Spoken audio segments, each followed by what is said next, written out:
For this vlog's journey, I'm doing kind of a meta thing where I'm doing the journey of creating this vlog from pre-production to post, and I'll splice clips of that throughout.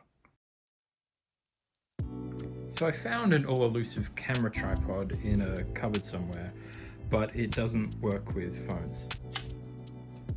So, tape.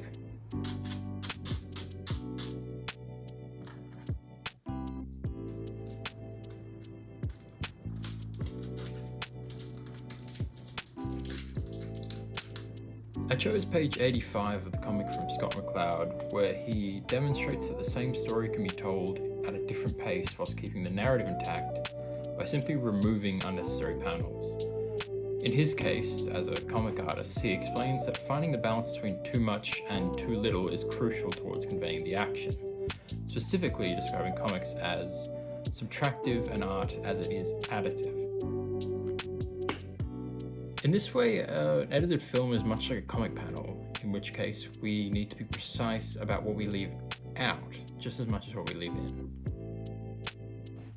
One idea that stuck out to me in Liam's lecture was his mention of the sight lines and their consistency in the Game of Thrones council scene.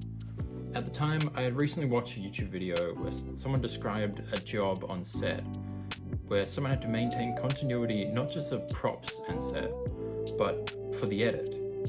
Essentially, their job on set was to make sure actors were looking in the correct direction so as to not break continuity and consistency in post.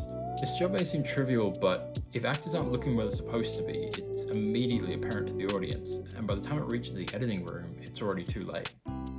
This goes to show that the editing process can be made consistent or inconsistent by the attention given during production, and that even a good edit sometimes can't fix bad shooting.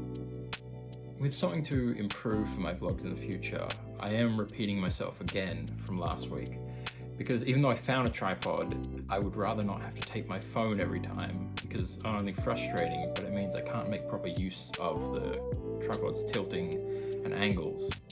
The first thing about copyright that an Australian media student should know is that copyrighted content can only be used in works without licensing permission if it falls under specific conditions of fair dealing. In Australian law, the condition of fair dealing is that it must be either research and study, criticism or review, or parody or satire. The second thing to know about is the Creative Commons library, whereby a bunch of content can be used for free so long as their respective licensing is adhered to as it is requested by the creator. And finally, it's important to mention that you as an individual hold copyright to any of your own work,